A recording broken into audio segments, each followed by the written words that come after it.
Vamos lá, então hoje a gente vai falar sobre a carta de Paulo a Filemon. Então uma carta aí de uma página, né? Uma página no meio da nossa Bíblia, em que muitas vezes a gente não sabe nem quem é esse homem ou essa pessoa, né? Chamada Filemon. Para que essa carta tá aqui no meio, né? E a gente às vezes passa batido, né, nesse texto, não lê, não sabe o conteúdo dessa carta, não se atenta, né, para o ensino que Paulo está trazendo aqui. Então hoje a gente vai poder falar um pouquinho sobre isso, tá bom? Vamos lá, Filemon não tem capítulo, não tem versículo, vamos dizer assim, né? Uma carta de um texto só. Então podem pegar aí, porque a gente vai ler os 25 versículos que tem, do versículo 1 ao versículo 25, então a gente vai entrar dentro dos comentários aí, tá bom? Vamos lá? Filemon, versículo 1 ao versículo 25. Filemon não tem capítulo, né? São só 25 versículos, porque é de um capítulo só.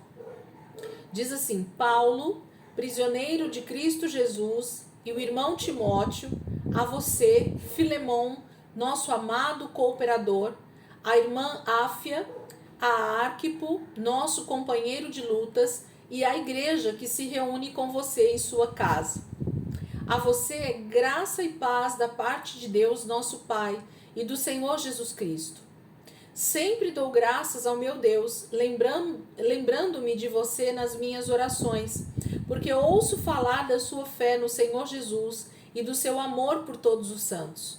Oro para que a comunhão que procede da sua fé seja eficaz no pleno conhecimento de todo o bem que temos em Cristo. Seu amor me tem dado grande alegria e consolação, porque você, irmão, tem reanimado o coração dos santos.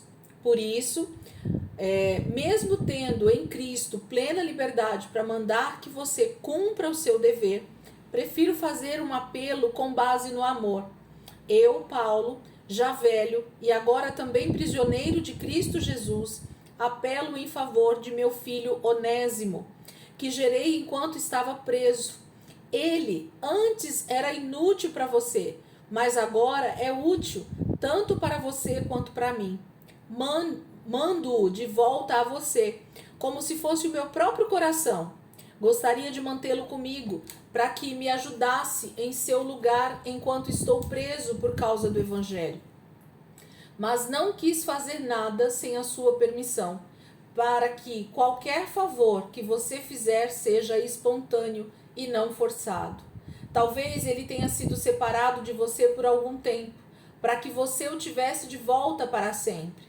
Não mais como escravo, mas muito além de escravo, como irmão amado. Para mim, ele é um irmão muito amado, e ainda mais para você, tanto como pessoa quanto como cristão. Assim, se você me considera companheiro na fé, receba-o como se estivesse recebendo a mim. Se ele o prejudicou em algo ou deve alguma coisa a você, ponha na minha conta. Eu, Paulo, escrevo de próprio punho, eu pagarei, para não dizer que você me deve a própria vida. Sim, irmão, eu gostaria de receber de você algum benefício por estarmos no Senhor. Reanime o meu coração em Cristo. Escrevo certo de que você me obedecerá, sabendo que fará ainda mais do que lhe peço. Além disso, prepare-me um aposento, porque graças às suas orações espero poder ser restituído a vocês. Epáfras, meu companheiro de prisão por causa de Cristo Jesus, envia saudações, assim como também Marcos, Aristarco, Demas e Lucas, meus cooperadores. A graça do Senhor Jesus Cristo seja com o espírito de todos vocês. Amém, queridos? Então, um texto extremamente pequeno, né? 25 versículos, uma carta no meio de várias cartas aqui no Novo Testamento, mas se o Espírito Santo, assim, né, decidiu, através dos grandes homens que formaram esse livro, esse cânon, né, que a gente tem hoje nas mãos, então isso aqui é muito importante. Aqui existem riquezas espirituais e de muito aprendizado para mim e para você. Então Paulo quer nos ensinar algumas coisas através dessa carta que ele envia a esse irmão chamado Filemon. Essa carta ela foi escrita por Paulo aproximadamente no ano 60, 61, né, depois de Cristo. Então, por isso está na sequência aí do que a gente acabou semana passada, que foi Romanos. Paulo está em Roma, preso. Alguns historiadores dizem que ele estava preso já no regime domiciliar, né? Que foi um regime que ele conseguiu no final da sua vida ali, né? No final do tempo. Então ele consegue ter uma prisão domiciliar, ele consegue ficar numa casa onde ele podia receber os irmãos, onde ele podia estudar, onde ele podia fazer as suas cartas, onde ele podia ter um tempo de comunhão com alguns irmãos. Então era um tempo de refrigério da prisão que ele não podia receber as pessoas, né? Então era um tempo de prisão domiciliar.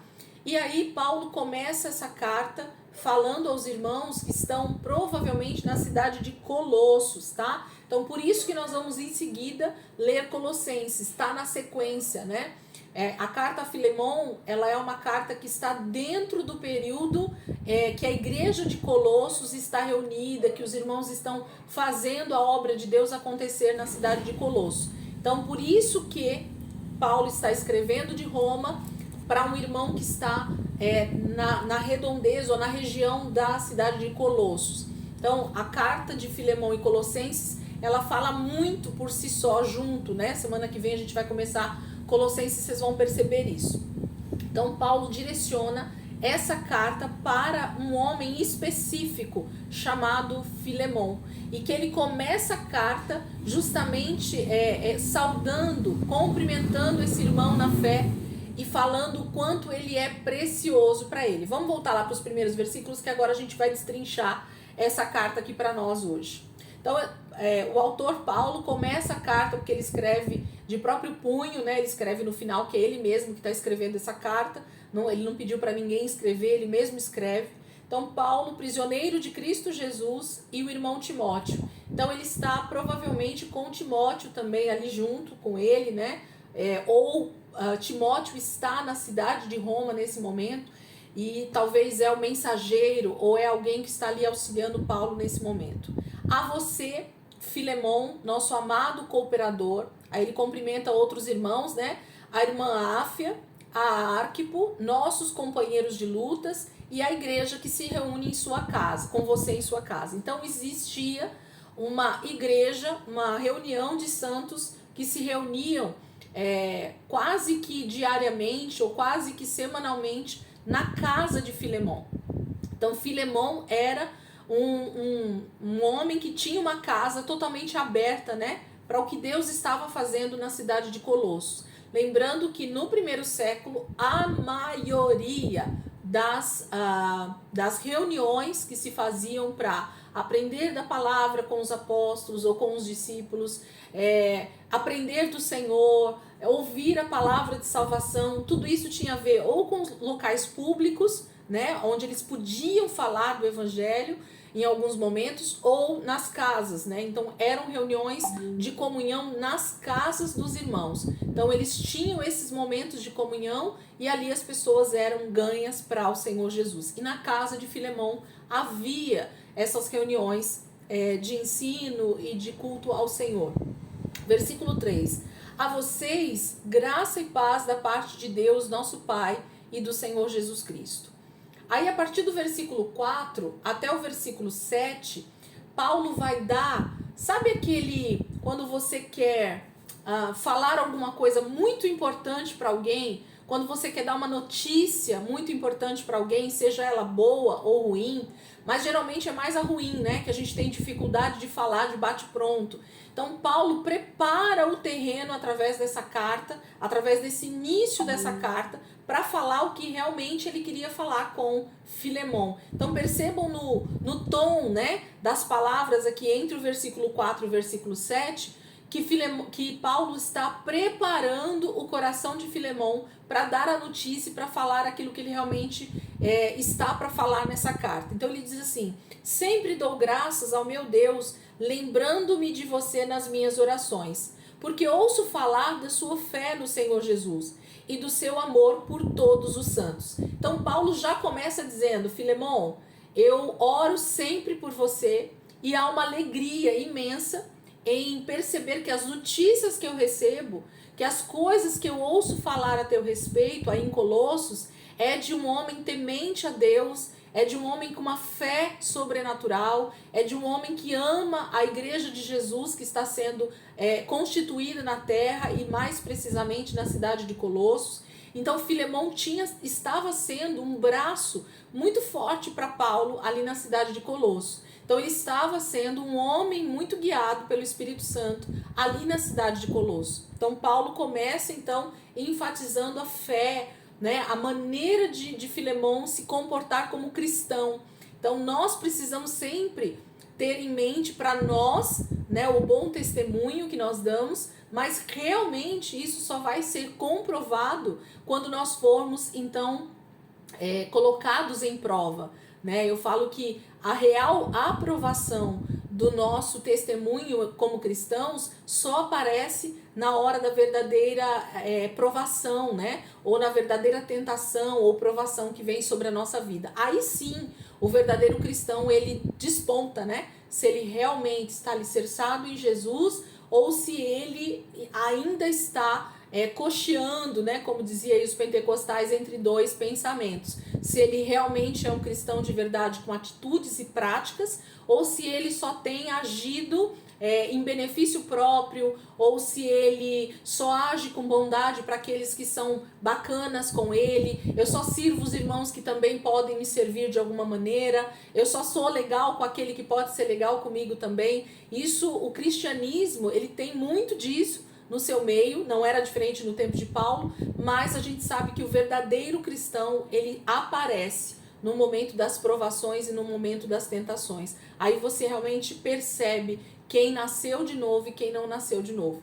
E aí Paulo está pondo à prova a fidelidade, né? O real comportamento de Filemon nesse momento. E a gente vai perceber isso. Versículo 6. Oro para que a comunhão que procede da sua fé seja eficaz no pleno conhecimento de todo o bem que temos em Cristo. Então, Paulo ora para que ele realmente possa demonstrar essa fé que as pessoas dizem que ele tem, que ele possa realmente pôr para fora tudo aquilo que ele tem aprendido com o Senhor, todo realmente o fruto do Espírito que está na vida dele seja despontado nesse momento. Versículo 7. Seu amor me tem dado grande alegria e consolação, porque você, irmão, tem reanimado o coração dos santos. Gente, lembra do cenário? A gente precisa sempre estar lembrando quando lê essas cartas, quando lê as cartas de Paulo, que nós estamos num cenário de total perseguição pelo Império Romano ao cristianismo. Nós temos aqui o ano 60 e não demora nem uma década, né? Se isso aqui foi escrito, essa carta no ano 60, 61, nós temos um imperador em Roma extremamente terrível, que é Nero, e que vai acontecer exatamente daqui uma década, 10 anos, a destruição de Jerusalém. Então, o Império Romano ele estava numa decadência tão grande a respeito, né, dessa perseguição em massa contra os cristãos, que nós temos aqui um cenário de extrema dificuldade para a maioria. Então, a fome, a perseguição dos cristãos, a falta, né, que eles tinham de um Estado que cuidasse deles, né? O Império Romano pouco se importava, principalmente com os mais pobres, com os mais necessitados e agora com os cristãos também. Então todo mundo que se dissesse cristão no Império Romano nesse momento estava sendo preso, perseguido, tinha os seus bens muitas vezes retirados, era colocado em prisões simplesmente por estar pregando o evangelho. Então nós temos um cenário de uma igreja sendo totalmente perseguida. E por isso Paulo diz assim: o seu amor me tem dado grande alegria e consolação, porque você, irmão, tem reanimado o coração dos santos. Sabe aquela pregação que Paulo que Filemon provavelmente estava fazendo? Irmãos, creiam, Jesus está voltando, Jesus está vindo buscar a sua igreja, nós teremos a grande consolação que é viver a vida eterna com o Senhor. a morte física, esse período de perseguição, não será capaz de nos destruir. Então, provavelmente, Filemão era um homem que tinha essa palavra nos seus lábios, uma palavra de encorajamento para esse momento de perseguição, de muita morte. O Coliseu estava sendo extremamente usado nesse momento para as mortes dos cristãos também, né, com leões e com essas brigas lá de gladiadores. Então, tudo isso estava acontecendo nesse momento da história, gente. Quando a gente olha para o tempo histórico em que Paulo está escrevendo isso para Filemão lá na cidade de Colosso, e ele está em Roma, nós estamos num verdadeiro caos quanto a ser cristão, quanto a estar dentro do Império Romano, sendo contrário aos costumes, às regras, às leis, ao próprio imperador. Então isso custava geralmente a vida da maioria dos cristãos. Então nós não estamos numa cartinha que Paulo está escrevendo simplesmente para dizer o que ele vai dizer a respeito de Onésimo. Não, não. Ele está também encorajando Filemão a continuar firme na sua pregação, no seu ensino, na sua perseverança na fé, mas também para que nesse momento Filemão mostrasse o verdadeiro cristianismo na vida dele. Para mim, se eu pudesse resumir a carta a Filemão numa palavra, eu diria: Filemão, me mostre se realmente você nasceu de novo. Então eu diria isso, né? Se eu pudesse escrever num resumo aqui, Paulo pedindo a Filemão para que ele realmente demonstrasse, não só em palavras, mas demonstrasse agora a partir de atitude o verdadeiro cristianismo, o verdadeiro arrependimento como cristão, o verdadeiro perdão que procede de um coração que foi perdoado. Então Filemão precisava o tempo todo se lembrar através dessas palavras de Paulo de onde Jesus havia tirado ele, de tal pecado, né, e tão grande salvação. Filemão era um homem que sabia que estava sendo salvo. Jesus havia salvado Filemão. Ele estava servindo a um Deus todo-poderoso agora. Então ele tinha essa convicção. E é nesse momento que ele vai ter que colocar isso à prova, que ele realmente vai demonstrar o seu cristianismo. Versículo 8. Por isso, olha aí Paulo vai falar, vamos deixar os elogios agora de lado, né? Por isso mesmo, tendo em Cristo plena liberdade para mandar que você cumpra o seu dever, prefiro fazer um apelo com base no amor. Vamos trocar as palavras de Paulo aqui, vamos resumir esse versículo 8. Paulo está dizendo assim: eu queria mandar em você, Filemão, como seu líder, né? Como seu mentor, como seu talvez discipulador, como alguém que está realmente que gerou vocês no Espírito. Eu queria te pedir, te mandar fazer algo agora, mas eu não vou fazer isso. Eu vou apelar para o amor, eu vou apelar para o verdadeiro cristianismo. Então eu não quero agir na autoridade que Deus tem me dado sobre a igreja como apóstolo, mas eu quero nesse momento agir muito mais em amor, te pedindo para usar o amor que procede de Cristo. Aí por quê? Provavelmente Filemão já lendo aqui, ele fala, opa, tem alguma coisa errada nessa carta. Vamos ver. Eu vou ler o versículo 8 de novo. Por isso mesmo, tendo em Cristo plena liberdade para mandar que você cumpra o seu dever, prefiro fazer um apelo com base no amor. Eu, Paulo, já velho e agora também prisioneiro de Cristo Jesus, apelo em favor de meu filho Onésimo, que gerei enquanto estava preso. Então agora Paulo fala por que ele está escrevendo a carta. Ele está escrevendo essa carta apelando em favor de um filho na fé chamado Onésimo, ok? E aqui a gente já pode então dar a base, né, dar o pano de fundo do que está acontecendo, para que a gente possa entender as palavras de Paulo e entender o livro, a carta como um todo aqui então.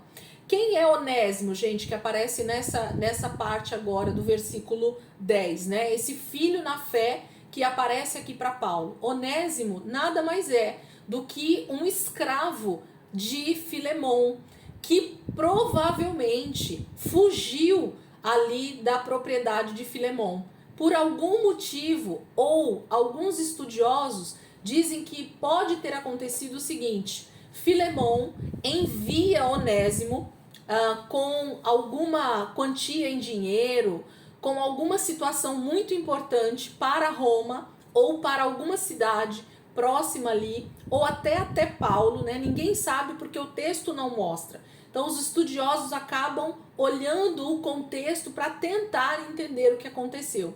Então Onésimo, ele provavelmente ou pegou algo de valor do seu senhor Filemon, né, da casa de Filemon, e foge com esse valor, e ele se torna então um fugitivo, ok? Ou ele é enviado para algum lugar com algum valor também considerável, e ele não retorna, e ele não volta, e ele faz algo com aquela quantia e valor que não era o que ele deveria ter feito. Então, provavelmente ele lesa, ele dá algum prejuízo, provavelmente financeiro para Filemon, além de ter fugido e não ter voltado para Filemon como escravo. Então Onésimo era um escravo, ok? Que naquela época era comum, normal se ter, comprar pessoas, né, para se tornar servos e servas na sua casa.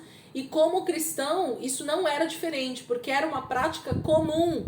Por isso que Deus diz em uma das cartas, acho que Tiago fala, né, para os senhores tratarem os seus escravos com sabedoria também, né? Com amor, com sabedoria. A gente tem essa descrição, se não me engano, na carta, tanto a Timóteo, acho que Paulo fala isso, quanto em Tiago, a respeito dos escravos. Porque era comum no Império Romano, naquela época, se ter escravos em casa para fazer os trabalhos, ok? Não era nada ilícito, ok? As pessoas eram, infelizmente, compradas para trabalhar. E Onésimo era um servo, era um escravo de Filemon. E ele faz algo que desagrada Filemon, foge, ainda dá algum prejuízo, porque Paulo vai falar para colocar na conta dele o prejuízo que Onésimo deu.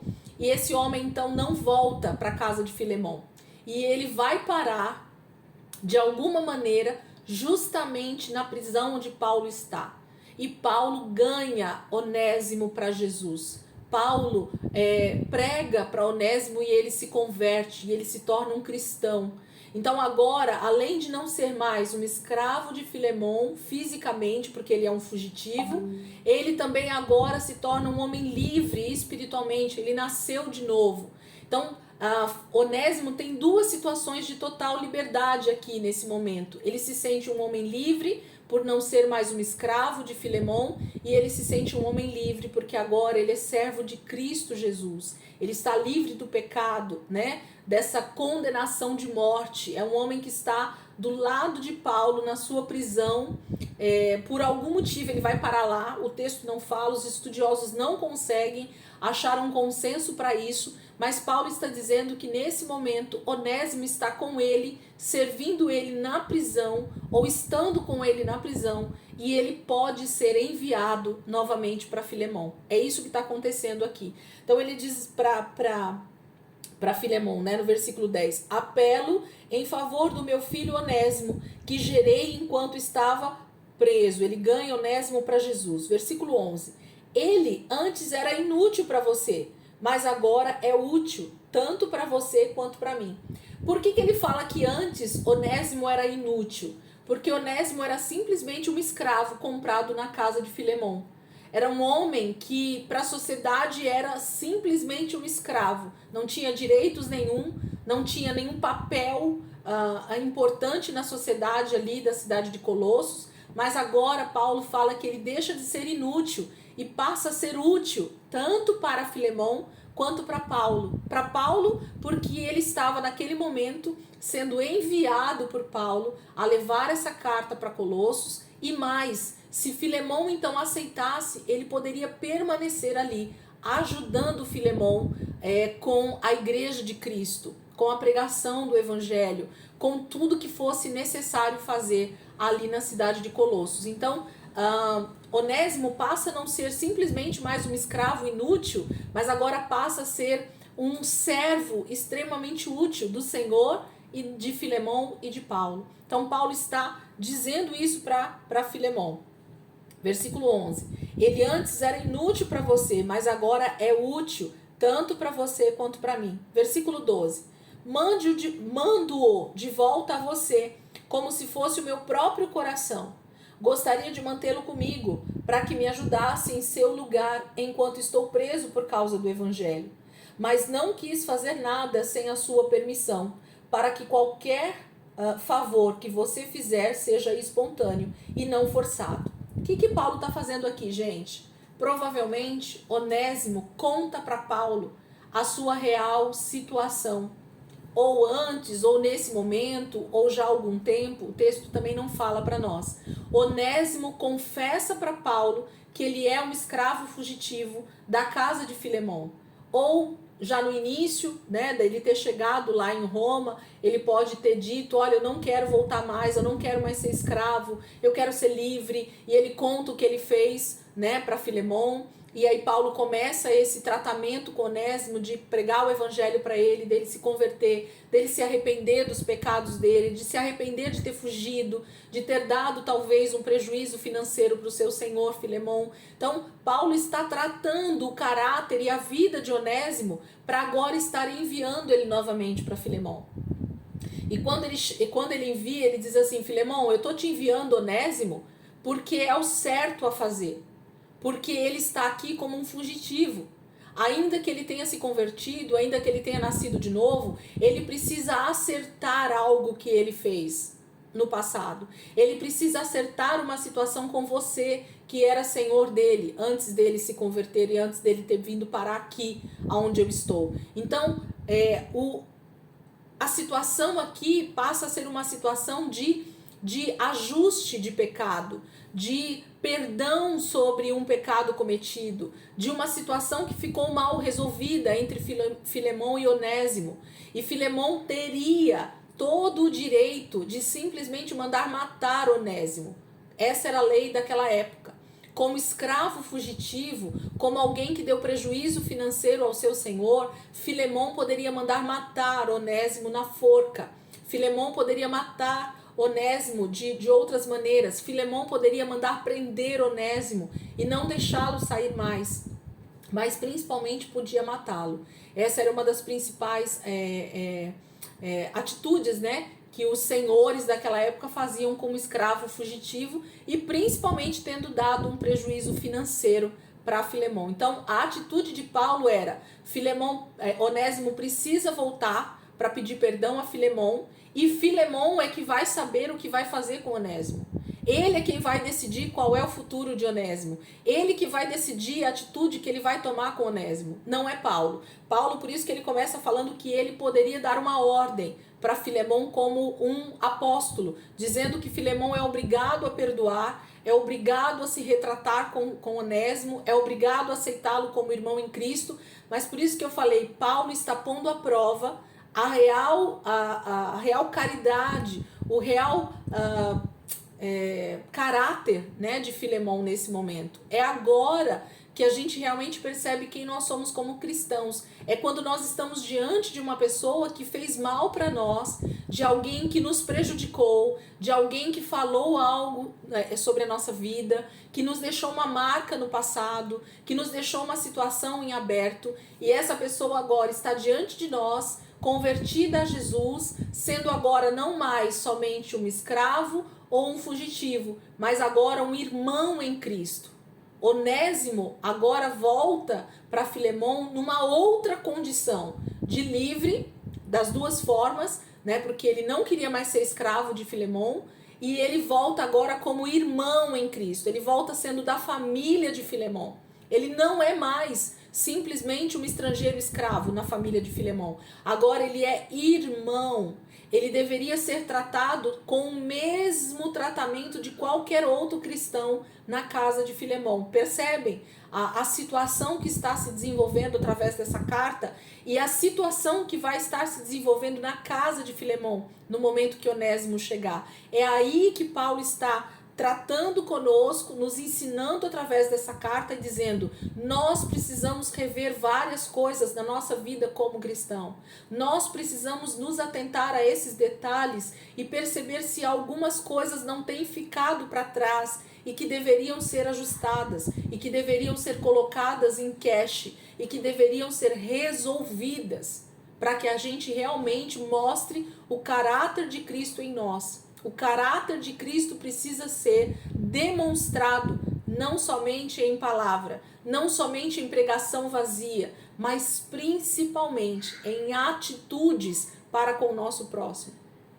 A maioria dos teólogos dizem que Paulo nessa carta, e eles talvez nem deveriam ter colocado essa carta no cânon. Por quê? Porque essa carta não fala nada sobre arrependimento, sobre salvação, sobre Jesus na cruz, sobre o evangelho em si. Não, essa carta de Paulo a Filemon, ela trata de caráter, ela trata de atitude de cristianismo, ela trata de novo nascimento, de quem realmente nasceu de novo e quem não nasceu de novo. Então o que Paulo está ensinando a Filemon, a Onésimo e a mim e a você como é que nós devemos nos comportar no corpo de Cristo. Como é que nós devemos nos comportar com as situações do passado que depois que nós nos convertemos acontecem na nossa vida e nós teríamos uma atitude totalmente diferente se nós não fôssemos cristãos. Então é disso que Paulo está falando nessa carta. Paulo está dizendo, eu apelo para o amor, eu apelo para o verdadeiro cristianismo, que coloca as coisas em prática, que não somente prega o amor através de Jesus, mas que vive o amor através de Jesus com o nosso próximo. Vamos continuar? Então, tudo que Paulo queria era que Filemon fizesse algo, mas agora de forma espontânea. Versículo 15. Talvez ele tenha sido separado de você por algum tempo, para que você o tivesse de volta para sempre, não mais como escravo, mas muito além de escravo, como irmão amado. Para mim, ele é um irmão muito amado, e ainda mais para você, tanto como pessoa, quanto como cristão. 17. Assim, se você me considera companheiro na fé, receba-o como se estivesse recebendo a mim. Se ele o prejudicou em algo ou deve alguma coisa a você, ponha na minha conta. Eu, Paulo, escrevo de próprio punho.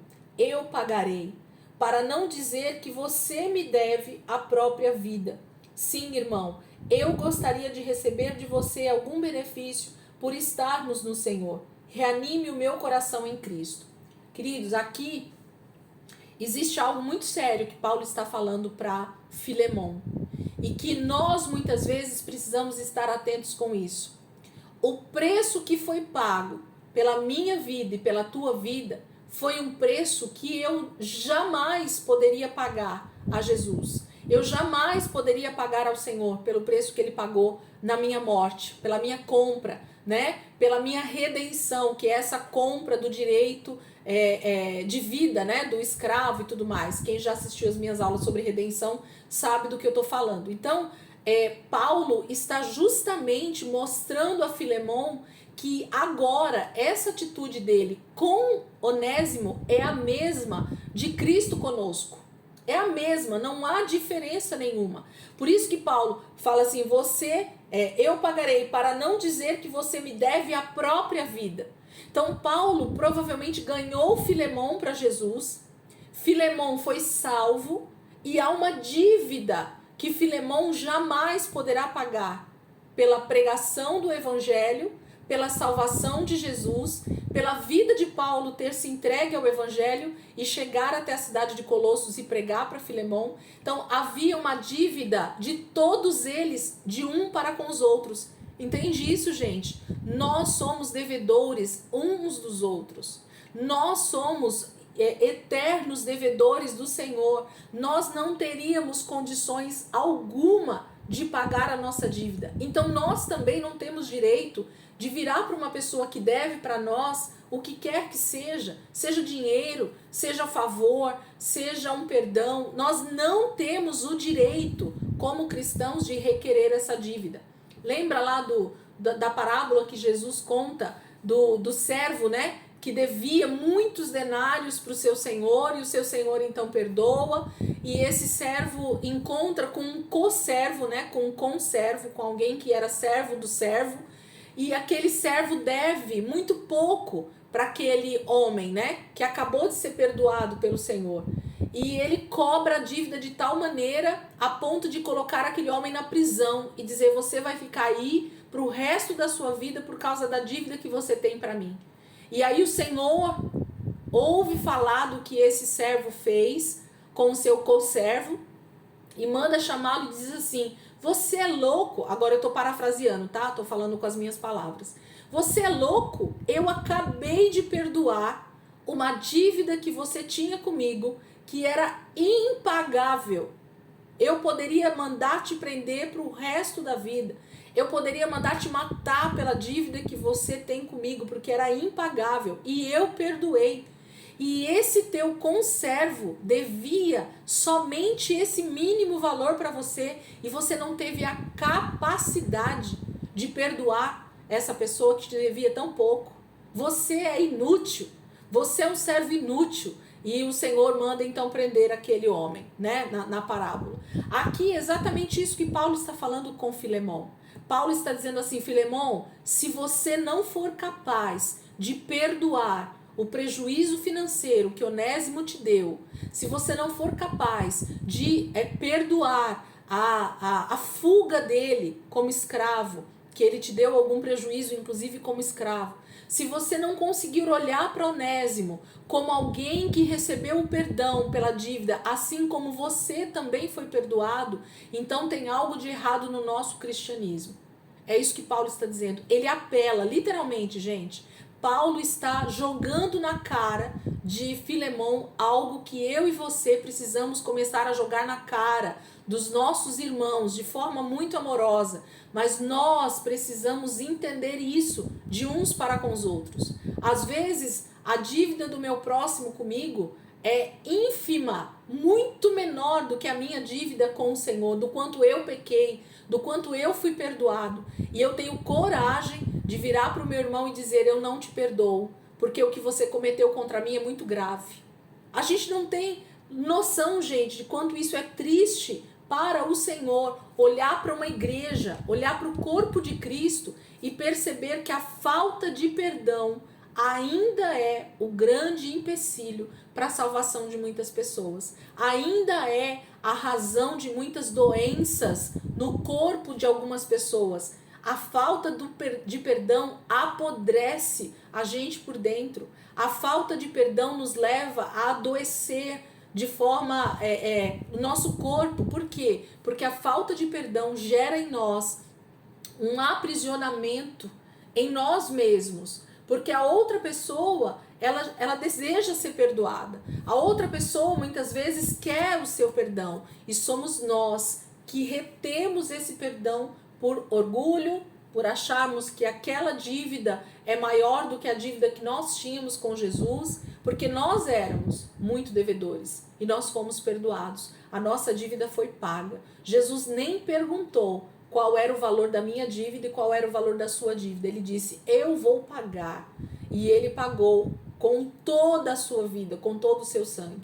Então, assim, nós não deveríamos ter esse tipo de problema no meio do corpo de Cristo. E pior, nós não deveríamos nem ter problema com isso fora da igreja do corpo de Cristo. Como cristãos, nós deveríamos ser agentes de perdão o tempo inteiro. Nós deveríamos agir com a palavra perdão o tempo inteiro. Por quê? Porque nós deveríamos dizer: eu fui extremamente perdoado, eu sei o que é ser perdoado, eu sei o que é ser pago uma dívida que eu não poderia pagar.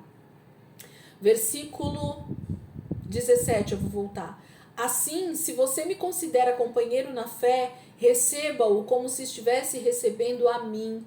Se ele o prejudicou em algo ou deve alguma coisa a você, ponha na minha conta. Eu, Paulo, escrevo de próprio punho: eu pagarei, para não dizer que você me deve a própria vida. Sim, irmão, eu gostaria de receber de você algum benefício por estarmos no Senhor. Reanime o meu coração em Cristo. Escrevo certo de que você me obedecerá, sabendo que fará ainda mais do que lhe peço. Além disso, prepare-me um aposento, porque graças às suas orações espero poder ser restituído a vocês. Epáfras, meu companheiro de prisão por causa de Cristo Jesus, envia saudações. assim como também Marcos, Aristarco, Demas e Lucas, meus cooperadores. A graça do Senhor Jesus Cristo seja com o espírito de todos vocês. Então Paulo finaliza essa pequena carta, essa carta extremamente simples, mas que, como eu falei no início, o conteúdo dela é extremamente poderoso. Paulo está falando sobre perdão, Paulo está falando sobre redenção, Paulo está falando sobre a dívida que nós não podíamos pagar e sobre, então, esse verdadeiro cristianismo que precisa fluir de dentro de nós no nosso dia a dia. Então, essa carta de Filemon, para mim, ela tem esse resumo como nós somos eternos devedores, nós devemos uns aos outros, mas nós precisamos agir com o mesmo perdão que Cristo nos perdoa todos os dias, porque nós pedimos perdão ao Senhor diariamente pelos nossos pecados. E por que quando alguém vem pedir perdão para nós, ou por que nós, quando achamos que alguém deve algo para nós, nós não somos capazes de ir nós mesmos diante dessa pessoa e dizer, me perdoa, né? Eu não quero ter nenhum tipo de problema com você, eu quero ter comunhão com você, eu quero ter unidade no corpo de Cristo com você, eu quero ser um com você, né? A gente tem muito esses problemas no meio do corpo de Cristo e infelizmente isso tem impedido, inclusive, do evangelho avançar. Eu tenho dito que talvez a maior estratégia de Satanás nos últimos séculos, tá? Porque isso não é de agora, nos últimos séculos, é justamente fazer a igreja não se unir. Quanto mais a igreja se dividir, quanto mais placas existirem, quanto mais doutrinas existirem, quanto mais visões teológicas existirem, quanto mais eu existir, mais a igreja de Cristo Jesus vai se subdividir, vai se dividir, e vai se dividir, e vai se dividir, e nós nos tornamos fracos diante de um inimigo que ele é unido nas suas forças. O diabo, ele não se divide. Os principados e as potestades, eles não se dividem, pelo contrário, eles criam cada vez mais exércitos que se unem em prol uns dos outros. O mundo é reflexo disso, gente. Se tem uma coisa que o mundo sabe fazer, é se unir em prol das suas lutas, justamente contrárias à igreja de Cristo Jesus. É só alguém levantar uma bandeira a respeito de algo contra o evangelho, que outras massas que nem defendem aquela bandeira já se unem justamente contra a igreja. Então, o principal propósito do diabo não é nos fazer não ir na igreja, não é não nos fazer deixar de congregar, deixar de ter, sei lá, várias coisas como cristão, mas o principal propósito dele é justamente fazer assim, quanto mais eu desuno esse povo, quanto mais eu faço eles ficarem divididos, quanto mais eu faço eles ficarem brigados uns com os outros, quanto mais eu faço eles terem doutrinas diferentes, quanto mais eu faço eles não terem uma só palavra, eles não terem um só propósito, eles não terem um só coração, mais eu consigo ganhar a batalha pelo mundo e pelo evangelho não ser pregado. Porque se a igreja, desde o primeiro século, tivesse se unido em um só coração, em um só propósito, em uma só missão, queridos, Jesus já tinha voltado, nós teríamos cristãos por todo o mundo de forma maciça, porque Paulo, em tão pouco tempo, em menos de 100 anos, né, ele conseguiu levar o evangelho a tantas cidades nas suas 3 viagens missionárias, que talvez nós, no nosso tempo que nós estamos vivendo aqui no século 20 e 21, nós não conseguimos alcançar. Ainda que a gente veja números muito grandes de pessoas se convertendo, não é disso que eu estou dizendo. Eu estou falando de verdadeiros cristãos. Porque a gente ouve das conversões, a gente ouve de pessoas indo para a igreja, mas a gente não consegue ver a transformação do nosso país. A gente não consegue ver a transformação das famílias. A gente continua vendo um número exorbitante de divórcios. A gente continua vendo um enorme número de filhos abandonando a casa dos pais, se revoltando contra os pais cristãos muitas vezes. Por quê? Porque não se está tendo a verdadeira unidade do corpo de Cristo em favor do amor, em favor do perdão, em favor das práticas do cristianismo. Pelo contrário, eu me digo cristão, mas as minhas práticas, elas não falam por mim mesmo. Pelo contrário, elas denigrem a imagem de Cristo através da minha vida. Nesses últimos tempos, eu já vou fechar e vou abrir de novo. Nesses últimos tempos, o Senhor tem ministrado muito comigo o mandamento que deixa eu lembrar aqui como é que é exatamente o texto. Não é nem o mandamento também está lá nos 10, mas o texto está mais no Pai Nosso, né? Santificado seja o teu nome. Lá fala sobre não falar o nome de Deus em vão, né? Isso tem a ver com esse segundo texto de Mateus, né? Quando Jesus faz a oração do Pai Nosso, e também lá nos 10 mandamentos em Êxodo 20. Então, quando a gente fala de não falar o nome de Deus em vão, quando nós realmente falamos que somos de Deus, mas as nossas atitudes não falam, né, de Deus. E santificar o nome de Deus tem a ver com as pessoas olharem para nós e realmente elas conseguirem dizer assim: essa pessoa é um filho de Deus. Então, quando nossas atitudes elas falam o contrário do caráter de Deus, nós não estamos santificando o nome do Senhor. E isso é muito perigoso para um cristão.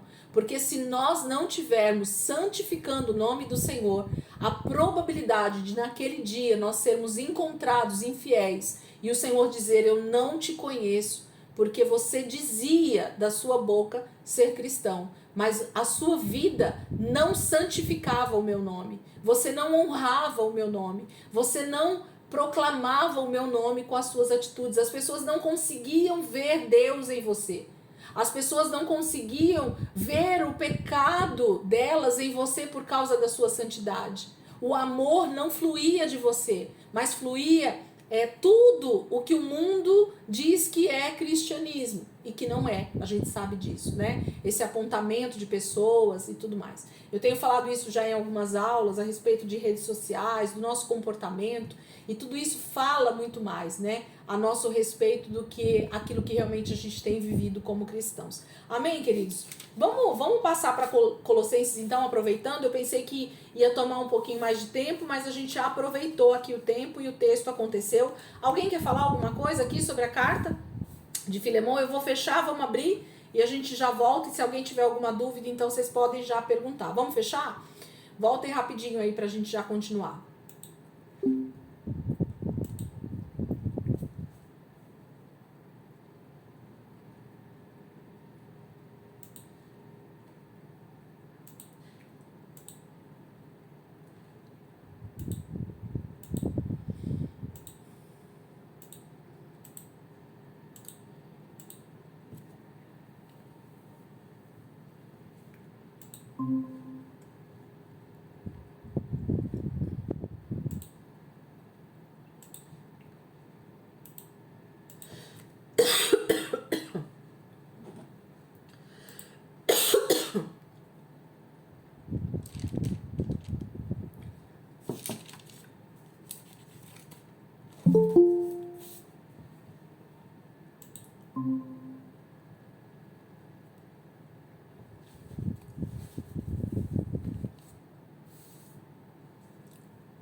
Vamos lá, acho que era nós, né? Tá, vamos aqui, pronto. Vamos lá, então Colossenses capítulo 1, vamos começar, aproveitando aqui já. Alguém quer falar alguma coisa sobre Filemão? Se quiser, aproveitem aí uns segundinhos, já pode falar, e a gente já vai começar Colossenses. Então, Colossenses capítulo 1, versículo 1, vamos lá? Diz assim: Paulo, apóstolo de Cristo Jesus, pela vontade de Deus, e o irmão Timóteo, aos santos e fiéis. Peraí, gente, vamos voltar aqui. Vamos lá, pastor. Colossenses capítulo 1, versículo 1.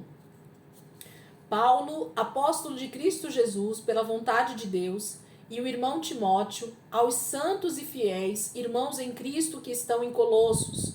A vocês, graça e paz da parte de Deus nosso Pai e do Senhor Jesus Cristo. Sempre agradecemos a Deus, o Pai de nosso Senhor Jesus Cristo, quando oramos por vocês, pois temos ouvido falar da fé que vocês têm em Cristo Jesus e do amor que têm por todos os santos, por causa da esperança que está reservada a vocês nos céus, a respeito da qual ouviram por meio da palavra da verdade, o evangelho que chegou até vocês. Por todo o mundo, este evangelho vai frutificando e crescendo, como também ocorre entre vocês, desde o dia em que o ouviram e entenderam a graça de Deus em toda a sua verdade. Vocês o aprenderam de Epáfras, nosso amado cooperador, fiel ministro de Cristo para conosco, que também nos falou do amor que vocês têm no Espírito. Por essa razão, desde o dia em que o ouvimos, não deixamos de orar por vocês e de pedir que sejam cheios do pleno conhecimento da vontade de Deus, com toda a sabedoria e entendimento espiritual. E isso para que vocês vivam de maneira digna do Senhor e em tudo possam agradá-lo, frutificando em toda boa obra, crescendo no conhecimento de Deus e sendo fortalecidos com todo o poder, de acordo com a força da sua glória, para que tenham toda a perseverança e paciência com alegria, dando graças ao Pai, que nos tornou dignos de participar da herança dos santos no reino da luz, pois ele nos resgatou do domínio das trevas e nos transportou para o reino do seu Filho amado, em quem temos a redenção, a saber, o perdão dos pecados. Ele é a imagem do Deus invisível, o primogênito sobre toda a criação, pois nele foram criadas todas as coisas, nos céus e na terra, as visíveis e as invisíveis, sejam tronos, sejam soberanias, poderes ou autoridades. Todas as coisas foram criadas por ele e para ele.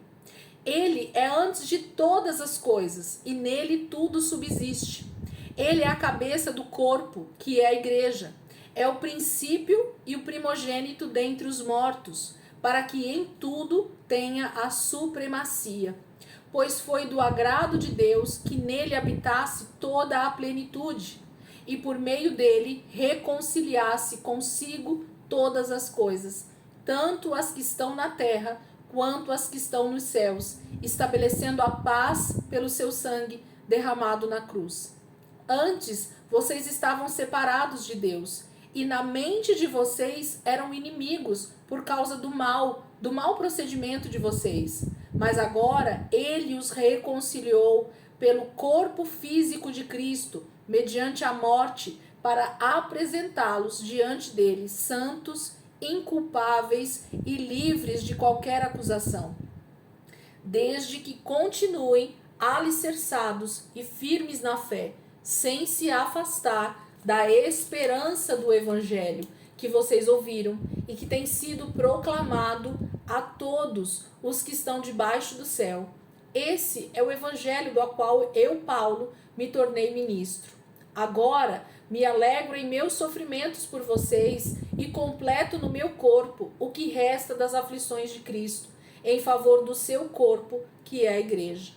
Dela me tornei ministro de acordo com a responsabilidade por Deus a mim atribuída, de apresentar a vocês plenamente a palavra de Deus, o mistério que esteve oculto durante épocas e gerações, mas que agora foi manifestado aos seus santos.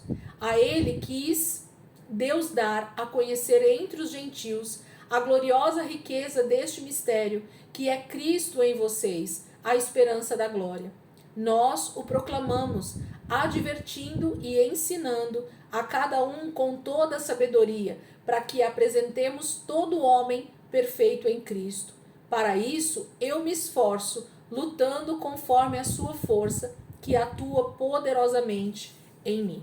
Amém? Então, capítulo 1, Paulo vai começar essa carta, não sei se vocês perceberam, muito parecido com a carta, inclusive, que ele escreve a Filemon. Então, é a carta que Paulo escreve também à igreja de Colossos. Então, nós podemos dizer até que talvez o emissário, né, o mensageiro, levou as duas cartas, né? Porque a carta começa com as mesmas saudações, o mesmo estilo de escrita, né? Paulo está escrevendo no mesmo período. Essa carta foi escrita também entre o ano 60 e 61. Então, a gente pode dizer que talvez a carta foi até junto, né? Olha, entrega essa para o meu irmão Filemon em particular, e entrega essa carta para toda a igreja que se encontra nas redondezas e em Colossos. Então, Paulo começa essa carta exatamente como ele começa a carta de Filemon. Versículo 1. Paulo, apóstolo de Cristo Jesus, pela vontade de Deus, e o irmão Timóteo, aos santos e fiéis irmãos em Cristo que estão em Colossos. A vocês, graça e paz da parte de Deus, nosso Pai, e do Senhor Jesus Cristo. Então, ele está lá em Roma, aprisionado com essa prisão domiciliar, é a mesma situação, e ele agora vai escrever uma carta corrigindo algumas coisas, ensinando algumas coisas novamente, trazendo entendimento para a igreja que está na cidade de Colossos, aos irmãos colossenses, amém? E aí ele vai para o versículo 3, sempre agradecemos a Deus, o Pai, de nosso Senhor Jesus Cristo, quando oramos por vocês, pois temos ouvido falar da fé que vocês têm em Cristo Jesus e do amor que têm por todos os santos, por causa da esperança que está reservada a vocês nos céus. Gente, Paulo começa essa carta falando isso, e mais alguns versículos à frente a gente vai ver ele falando qual é essa esperança, qual é essa fé que eles estão alicerçados. E por que essa alegria dele? Porque, na verdade, o contexto, de novo, eu vou repetir aqui só para frisar, o contexto é de total perseguição a todos os cristãos no Império Romano. Nós estamos num verdadeiro caos do cristianismo no século I. A Jerusalém está prestes a ser destruída, né, pelo imperador que está ali no posto. Eles estão vendo muitas mortes no Coliseu, eles estão vendo mortes por todos os lados, eles estão vendo muitas prisões, e a igreja está cada dia mais fervorosa em amor, em unidade, em estar juntos, em estar encorajando uns aos outros. A quê, gente? Primeiro século, a igreja, os cristãos, eles tinham quase que uma convicção de que Jesus voltaria muito em breve. Então, eles acreditavam que as profecias a respeito do tempo do fim estavam se cumprindo justamente com essa decadência e com essa perseguição do Império Romano aos cristãos. Eles tinham uma convicção tão grande de que esse tempo em que Nero, e que depois o posterior a Nero, que foi muito pior inclusive que Nero, eram os anticristos que a palavra dizia. Eram a confirmação do tempo do fim que Daniel falava, que o próprio Jesus falou em Mateus 24 e 25. Então, para os discípulos, para Paulo, para João, para Pedro, para todos esses irmãos que estão nesse contexto aqui, alguns já haviam inclusive até morrido, eles estavam morrendo felizes, porque eles diziam: Jesus está às portas, Jesus está voltando, e ele disse que nós vamos ressuscitar igual ele ressuscitou. Eles viram Jesus ressurreto, gente. Eles tinham convivido, muitos deles, com o próprio Senhor, fazendo milagres, prodígios, vendo os milagres acontecerem. Com os próprios discípulos, esses irmãos também estavam vendo muitos milagres, muitas pessoas sendo salvas, muitas pessoas sendo restauradas pelo poder de Deus, muitos milagres acontecendo no meio deles. A própria maneira com que Deus estava guardando esse povo no meio dessa perseguição era um verdadeiro milagre para eles. Era Deus se manifestando, guardando a vida deles, como nós hoje temos a convicção que vai acontecer na grande tribulação. Então, é como se nós já estivéssemos vivendo a grande tribulação, era o que os judeus e os gentios estavam vivendo nesse momento como cristãos na terra. esse era o período de verdadeira perseguição aos cristãos, não por parte mais dos judeus, como era lá em Atos, como eram nos primeiros anos depois da morte de Jesus. A igreja foi perseguida num primeiro momento pelos próprios judeus, né? Pelos religiosos. Quem estudou Atos comigo lembra disso. Então a igreja era extremamente perseguida, principalmente por ela ser seguidora de Jesus, por falar da morte e ressurreição de Jesus. E eram os próprios judeus ortodoxos, os fariseus, os saduceus, que perseguiam nos primeiros anos. Mas nesse tempo aqui, agora, já não era mais os fariseus e os saduceus que perseguiam, ainda que também, mas agora sim, era uma perseguição do Estado, era uma perseguição de Roma mesmo, contra os cristãos. Por quê? Porque o cristianismo estava se alastrando de forma maciça, o evangelho estava realmente tirando o poder de Roma, e Roma achava que o cristianismo era como as outras religiões que tentavam então tomar o poder. Eles achavam que esses cristãos, o que eles queriam era uma grande revolta para tomar o poder de Roma, para tomar o Império Romano. Era isso que eles achavam. E por isso então eles armam todas as perseguições, tudo que Nero, o anterior a Nero também foi extremamente terrível, não me lembro o nome dele agora, e depois de Nero também, se não me engano foi Tito, se não me falha a memória, também foi terrível. Matou muitos cristãos simplesmente por se dizer ser cristão. Então o cristianismo passa a ser um medo, né, do Império Romano, passa a ser uma ameaça para o Império Romano. Então eles acham que os cristãos vão tomar o poder de Roma e por isso eles estão perseguindo os cristãos em massa. E aí Paulo está dizendo como é bom ouvir que os irmãos de Colossos, os irmãos que estão aí nessas cidades, estão perseverando, estão reanimando uns aos outros, como ele escreveu para Filemon. Mas do que eles estão se firmando? Olha o versículo 4 e o versículo 5 de novo. Pois temos ouvido falar da fé que vocês têm em Cristo Jesus e do amor que têm por todos os santos. Então o que estava unindo a igreja em Colossos era o amor, era o verdadeiro evangelho, era saber que eles eram um. Eles precisavam se unir para ser uma igreja, para ser um corpo de Cristo e não para se dividir. Versículo 5.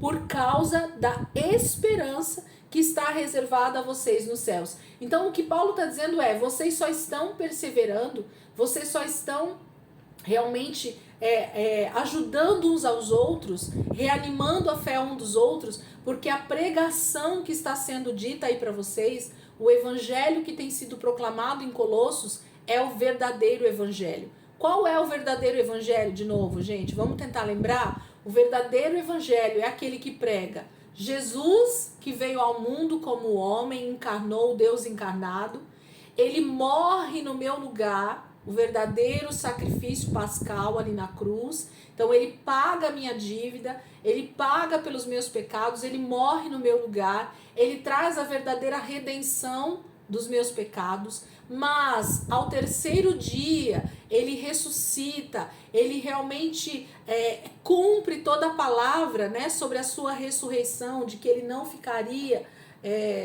não seria, né, destruído na sepultura. A palavra de Deus se cumpre em Cristo Jesus, ressuscitando ao terceiro dia. O poder de Deus é manifesto. Jesus ressuscita, passa um tempo com eles vão falar sobre isso, eles vão dizer, esse Jesus que morreu e ressuscitou, ainda esteve conosco durante 40 dias, permaneceu conosco, ensinando, falando que nós não deveríamos sair de Jerusalém, até que do alto nós fôssemos revestidos de poder. E esse poder então vem, nos reveste, o Espírito Santo vem habitar dentro de nós, e agora nós somos esses agentes de reconciliação, como a gente vai ver no versículo logo abaixo.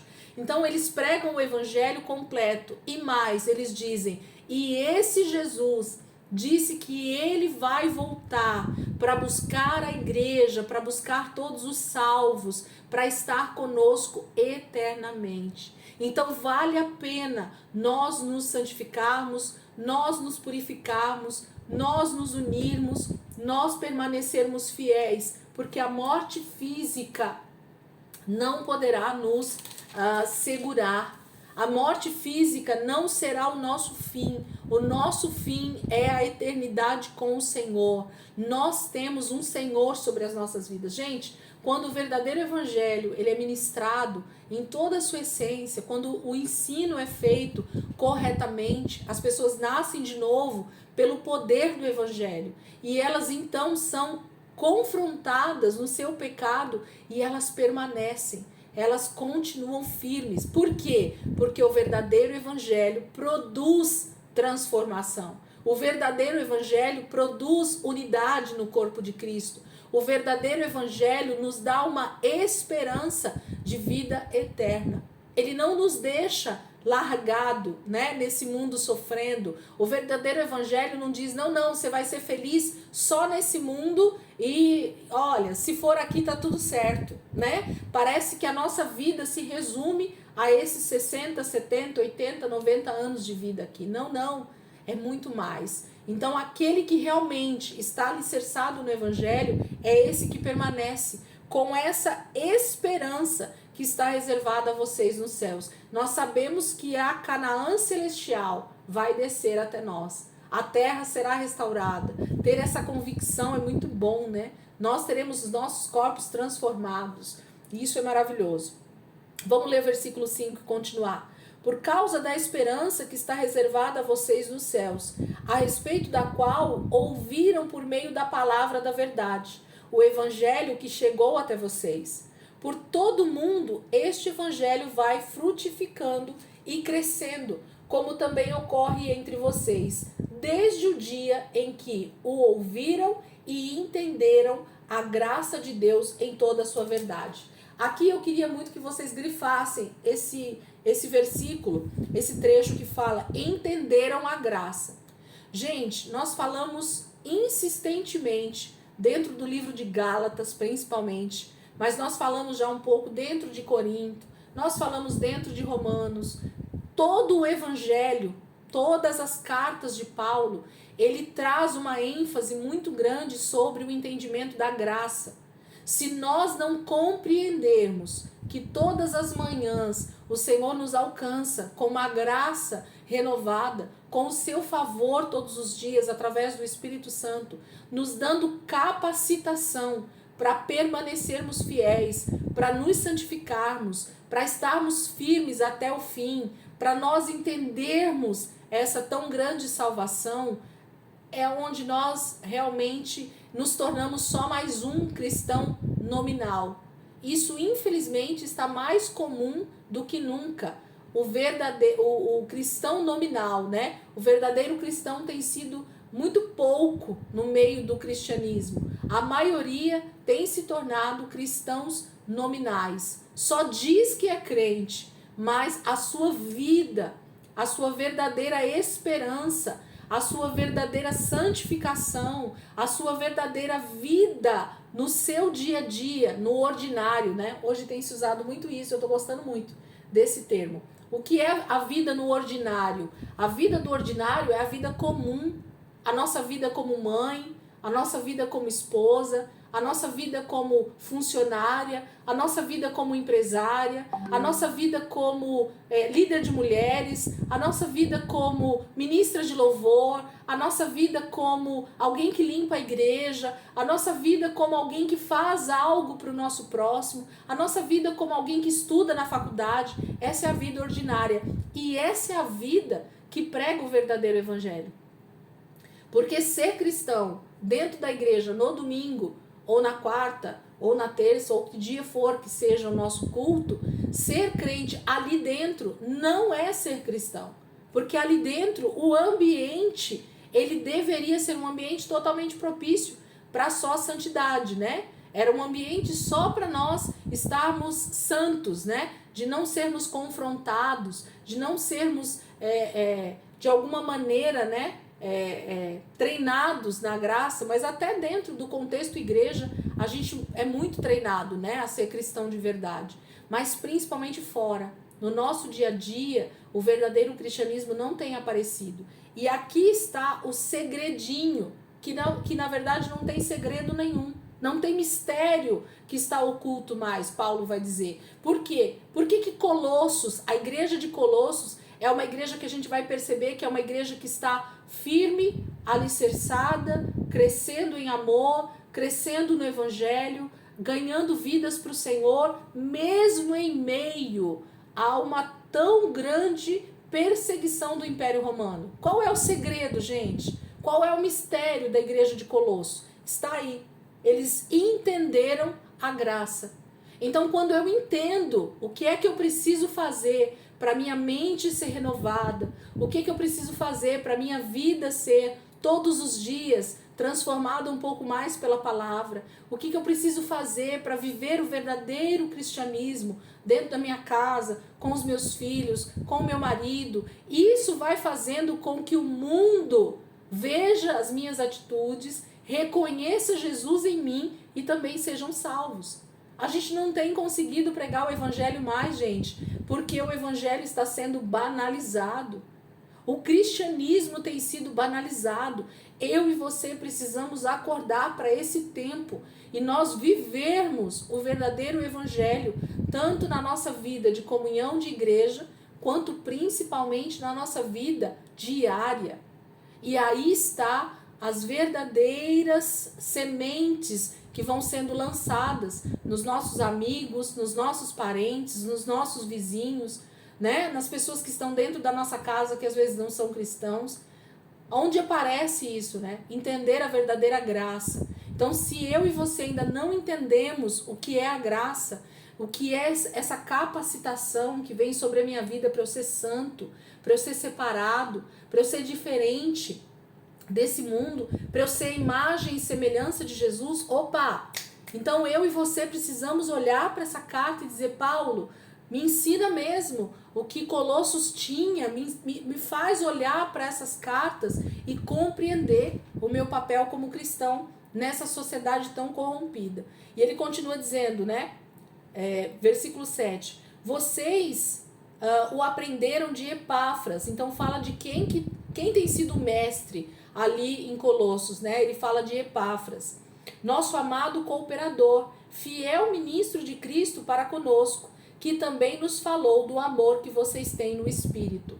Esse Espírito está em letra maiúscula, então fala de um amor que procede do próprio Espírito de Deus, de uns para com os outros. Não é somente um amor que não é demonstrado através de verdadeiras atitudes espirituais, mas também no Espírito, numa verdadeira comunhão. Versículo 9. Por essa razão, desde o dia em que o ouvimos, não deixamos de orar por vocês e de pedir que sejam cheios do pleno conhecimento da vontade de Deus, com toda a sabedoria e entendimento espiritual. Então Paulo está dizendo que a oração dele, e essa tem que ser a nossa oração, aqui está um texto que deveria ser grifado para nós orarmos, tanto por nós mesmos, quanto por irmãos, pela igreja de Cristo. Senhor, que os meus irmãos sejam cheios do pleno conhecimento da vontade de Deus, com toda a sabedoria e entendimento espiritual. Senhor, que eu seja cheio do pleno conhecimento da vontade de Deus, com toda a sabedoria e entendimento espiritual. Isso fala de um entendimento sobre o plano universal de Deus. Porque a gente olha para as pregações nos púlpitos hoje em dia e a gente vê pregações muito individualistas, pregações muito para o eu, pregações muito para o meu plano, pregações para o meu futuro, pregações para a minha vida ser bem-sucedida, pregações para a minha família ser bem-aventurada, pregações para a minha igreja crescer, pregações para o meu reino ser expandido. Quando, na verdade, em toda a palavra de Deus, a gente só vê um tipo de evangelho, a gente só vê um tipo de plano de Deus, que é o plano da redenção de toda a humanidade. Deus não tem prazer na morte do ímpio. Por quê? Porque ele acredita que cada cristão é responsável pelo seu próximo para a manifestação do reino de Deus. Olha, gente, isso é muito sério. Anota isso ou grava isso no teu coração. O plano redentivo de Deus, a Bíblia, ela não fala do eu, ela fala do nós. A gente vai ver muito isso no Antigo Testamento, principalmente, porque o Senhor vai mostrar, desde o chamado a Abraão, Deus vai falar sobre uma nação, Deus vai falar sobre um povo, Deus vai falar sobre Israel, sobre todas as 12 tribos. E Deus sempre vai falar no coletivo. Quando Deus fala no individual, gente, é algo tão secundário, porque na verdade Deus deseja salvar o indivíduo, mas Deus deseja salvar o indivíduo para que o indivíduo salve o próximo, para que ele seja o canal de Deus para o próximo, e assim sucessivamente. Então a palavra de Deus, ela é uma palavra mais coletiva do que individual. O plano redentivo de Deus não tem a ver com um plano de salvação de uma pessoa, mas tem a ver com um plano de salvação de toda a terra. Deus vai restaurar toda a terra. Deus deseja salvar todo mundo. Deus deseja alcançar toda a humanidade. Entendem? Então, olhar para o plano de Deus como algo individualista é muito medíocre da nossa parte. E é isso que Paulo está falando. Ele ora para que o pleno conhecimento da vontade de Deus seja manifesta nos irmãos da igreja de Colossos e na igreja em geral. Então essa deve ser a nossa oração também. Senhor, nós desejamos que sejamos cheios do pleno conhecimento da vontade de Deus. Qual é a vontade de Deus, gente? A vontade de Deus é que nós sejamos santos. A vontade de Deus é que nós sejamos o canal do Senhor para a humanidade. A vontade de Deus é que nós sejamos esses que vão resplandecer a glória do Senhor para que as pessoas sejam salvas. Essa é a vontade de Deus. A vontade de Deus não é que eu tenha isso, aquilo outro. Nem vem ao caso. Versículo 10. E isso para que vocês vivam de maneira digna do Senhor e em tudo possam agradá-lo, frutificando em toda boa obra, crescendo no conhecimento de Deus e sendo fortalecidos com todo o poder, de acordo com a força da sua glória, para que tenham toda a perseverança e paciência com alegria, dando graças ao Pai, que nos tornou dignos de participar da herança dos santos no reino da luz. Então percebem que Paulo está dizendo novamente, reafirmando, né, que o grande foco de Deus é que a igreja, o corpo de Cristo, né, ele seja pleno nesse conhecimento, ele seja sábio em toda a sua boa obra, ele tenha esse conhecimento de Deus, ele saiba quem é o Deus que ele serve.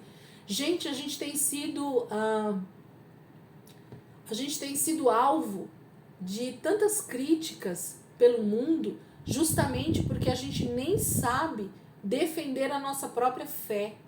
A gente não sabe usar a famosa apologética, que é defender a fé, não é defender Deus, gente. Deus não precisa de defesa.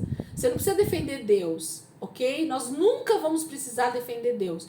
O que nós precisamos defender é a nossa crença, é a nossa fé, é a nossa atitude. Por que nós fazemos o que nós fazemos? Por que nós somos santos? Por que nós não desejamos o pecado? Por que nós não queremos nos corromper? Uma palavra que sempre vem à minha memória quando eu falo sobre isso é José, diante da mulher de Potifar, e ele olha para ela e diz assim: o meu Senhor, ele me deixou incumbido de toda a sua casa, de tudo que ele possui, de todos os seus bens, eu sou responsável, eu sou o governante da sua casa. Ele só me disse que eu não posso tocar em você. Mas por que eu não posso tocar em você? Aí ele continua, né? Porque eu não quero pecar contra Deus. Então percebem? A nossa vida, ela precisa estar pautada numa atitude que tem mais a ver com eu não querer desagradar a Deus.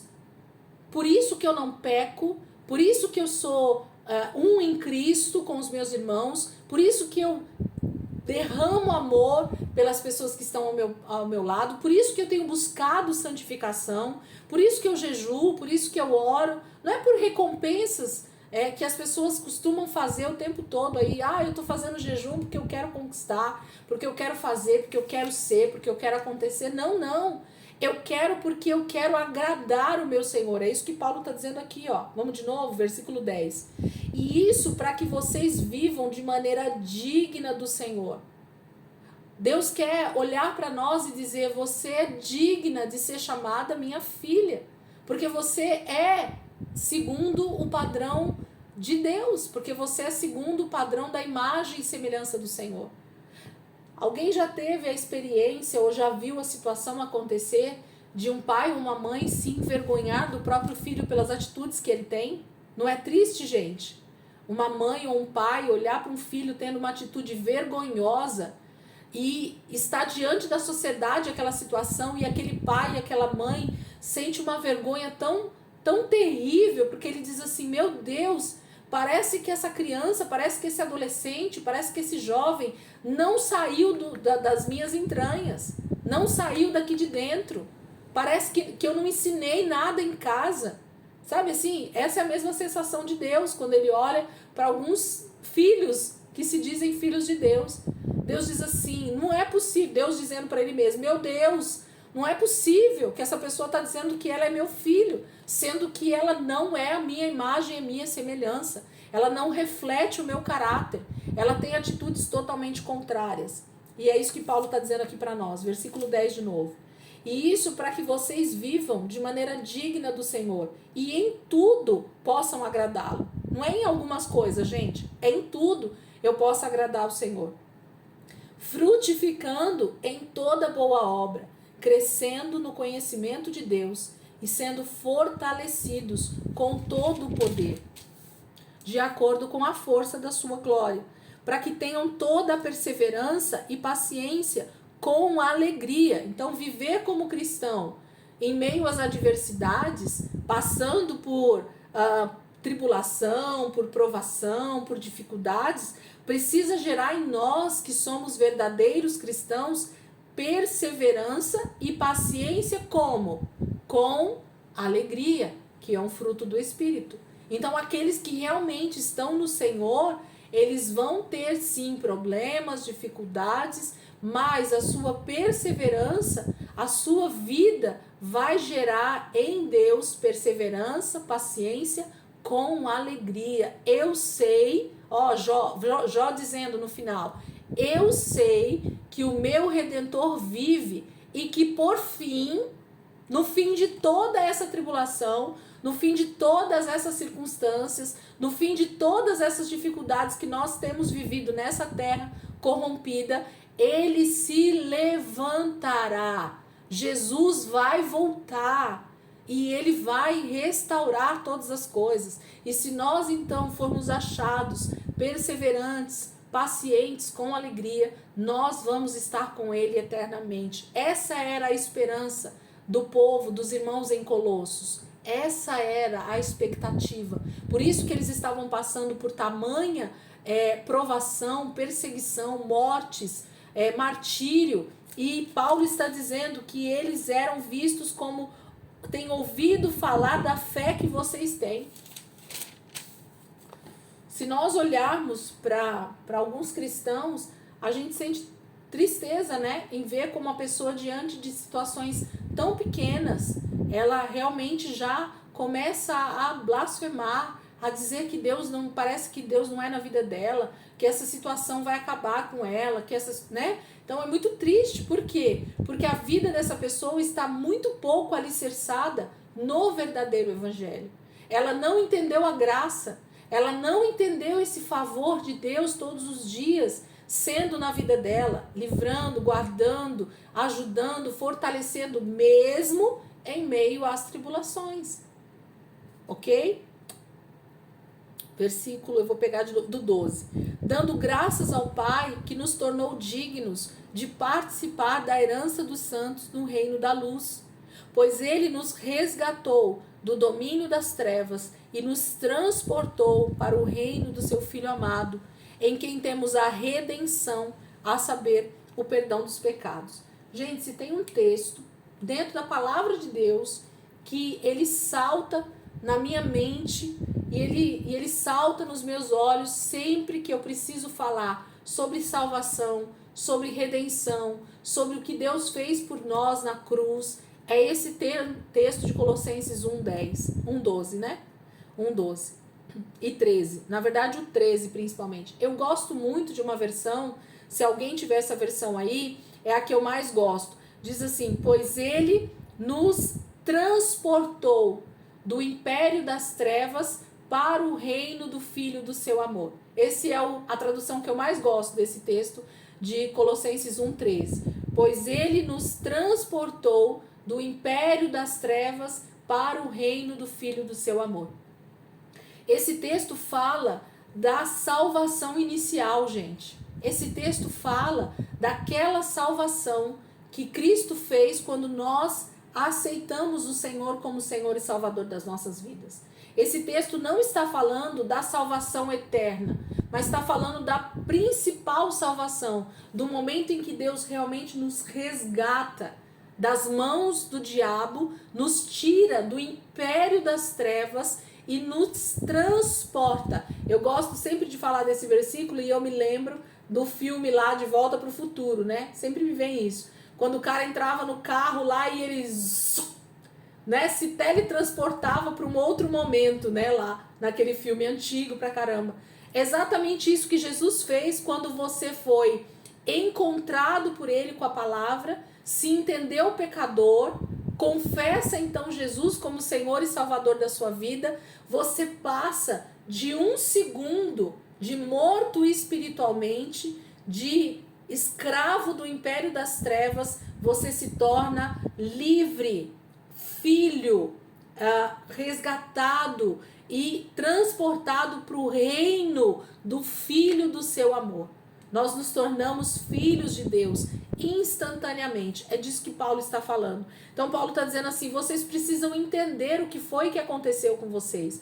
Vocês não são mais escravos do diabo. Vocês não são mais do império das trevas. Vocês agora têm um pai. Vocês agora têm um Senhor sobre a vida de vocês. Vocês agora são de um reino que não é mais o império das trevas, mas é o reino do Filho do seu amor. Amém, queridos? Eu vou parar por aqui. Semana que vem a gente continua aí a partir do versículo 15, ou a gente até volta nesse versículo 13 e 14 aí para falar um pouquinho mais. Mas o livro de Colossenses, gente, é uma carta tremenda que Paulo escreve de forma tão amorosa para esses irmãos que estão no meio de um turbilhão, mas estão vivendo talvez os melhores dias da vida deles por eles terem entendido a graça. Então guarda isso na sua mente. Eu preciso entender o que é a graça. Se eu não entendi ainda, vai estudar o que é a graça, né? Eu preciso entender a graça. Se eu não entender o que é a graça, que não é simplesmente esse favor imerecido, sabe? Essa coisa simplória que as pessoas dizem, não, é muito mais, é uma capacidade vinda do próprio Espírito de Deus todos os dias sobre a minha vida e sobre a tua vida, para nós nos santificarmos, para nós agradarmos ao Senhor, para nós pregarmos o Evangelho, para nós sermos cristãos no nosso cotidiano. Amém, queridos? Alguém quer orar aí por nós? Para descansar um pouquinho aqui a voz.